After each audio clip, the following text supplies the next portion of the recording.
Inicialmente eu gostaria de agradecer ao pessoal da Rádio Imigrantes de Turvo por nos convidar para estarmos aqui para recordar um pouco do começo, né, da Rádio Imigrantes de Turvo. Quando eu fui crismado aqui em Turvo, falava-se já de Turvo ter uma rádio.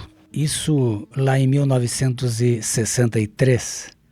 E a rádio só veio para Turvo acontecer mesmo em 1982, né? Então, bem, falar um pouco da Rádio Imigrantes, eu praticamente tive a presença quase que na abertura da rádio, né? Porque ela foi lá em 82, e eu comecei a trabalhar então na rádio em 1º de janeiro de 83. E lembrar algo lá de 82, ela começou com 6 sócios, né? Coisa que hoje é 2. Mas naquela época era o Ronaldo Greco, o Nelson Secone, a Ordem Servos de Maria, que era representado pelo Frei Nereu, o Ari Pesce, Moacir Rovares e Vinícius Maranhão. Na sonoplastia da rádio trabalhavam o Valentim Marcon, que era cidadão baixinho, então ele ficava assim, quase que precisava esticar o pescoço para ver o locutor. O outro era o Sandro Mondardo e também o Haroldo Schwartz, que passaram por aqui, que prestaram serviços, né? Tinha um cidadão chamado Saviato. Era engraçado porque ele não era funcionário da rádio, mas ele prestava um serviço voluntário. Então ele tinha muitos discos. E a rádio não tinha muitos discos na época. A rádio não chegava a ter aí uns 30 discos. E então esse cidadão vinha trabalhar na rádio e trazia os discos dele. No começo era eu, tinha o Edson da Silva e também o Moro e a Preta, que eram as pessoas que depois, junto com o Edson e junto com o Vilmar Milanês da Silva, que hoje mora lá em Araranguá. Algo que marcou realmente a presença da Rádio Imigrantes em 1982 foram as eleições municipais. Pela primeira vez, nós tínhamos uma rádio que iria fazer a cobertura daquela eleição de 1982. Uma outra situação também que foi bastante interessante, e aí foi eu com o Edson Cardoso.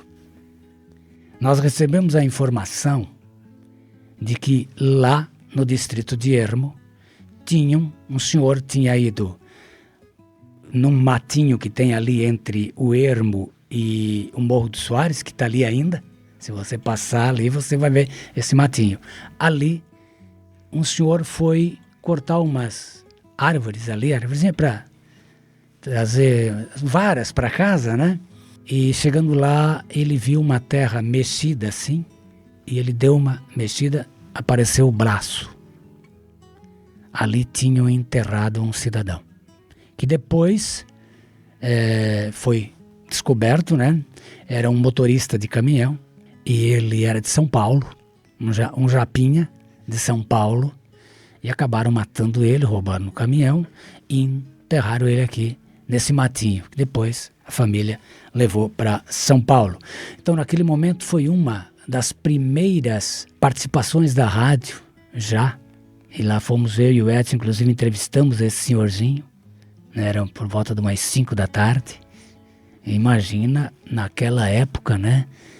O vucu-vucu que deu aí, pá, mataram um cara e enterraram lá, e é motorista, e é de São Paulo, aquilo tudo, e a rádio já estava presente. Só que o trabalho nosso, nós não podíamos fazer de lá para cá. Então nós tínhamos que ir lá, gravar e vir para o estúdio, e aí sim, liberar aqui no estúdio a informação para os nossos ouvintes, né? Uma outra situação também que eu considero que a Rádio Imigrantes somou muito com isso, foram as transmissões esportivas. E isso foi um trabalho meio doloroso. E aí entrou o dedo do seu Martim Felipe, então presidente da cooperativa, que disponibilizou uma linha daqui da rádio até o campo. Isso, naquela época, custava muito dinheiro. A cooperativa fez de graça, fez essa linha aqui até lá, que de vez em quando alguém cortava. Aí a gente tinha que ir lá, descobrir onde é que estava, emendar e vamos para lá. Então, o trabalho da rádio na transmissão esportiva, como é hoje, começou lá, né? E quem fazia as transmissões, as primeiras transmissões, eu estava envolvido, era eu, o Vilmar e o Schlemper. Schlemper foi um cidadão que trabalhou aqui na Polícia Civil e começou a gostar da brincadeira e está até hoje transmitindo futebol. Hoje eu acho que na Rádio Eldorado ainda de Criciúma, né? Mas ele começa aqui conosco. E o Vilmar da Silva, que nunca tinha transmitido, começou a transmitir e se deu muito bem, transmitir jogos, né? O futebol me parece que foi muito forte para a rádio, agregou muito para a rádio. E chegou um momento aqui que eu trabalhei, me empenhei em colocar a FM no ar. Para ser bem sincero, eu fiz boa parte do processo sem que o Ronaldo e o Nelson soubessem. Eu já estava com 30 anos de rádio e naquele momento a rádio passava por uma transformação. Essa é a realidade. Eu tinha colocado a FM no ar. E de que forma? Nós compramos os equipamentos. Eu e o Ronaldo fomos comprar uma parte em Caxias e outra parte veio de São Paulo. Nós tínhamos o Lorini, que eu acho que hoje ainda acompanha a rádio, baita profissional. E tinha os dois de Criciúma que estão aí, que atendem a rádio até hoje, que é o Jaime e o Emerson. O Emerson. E aí chegou o momento de você colocar a rádio no ar. Mas eu tinha feito uma pesquisa com contratado, inclusive, uma empresa de Florianópolis, para nos dar a melhor posição de antena aqui na região. E aí foi dado, a pesquisa mostrou Morro da Boa Vista. Eu tinha certeza que seria Morro da Boa Vista. Não tinha dúvida nenhuma. E aí começamos então todo o processo.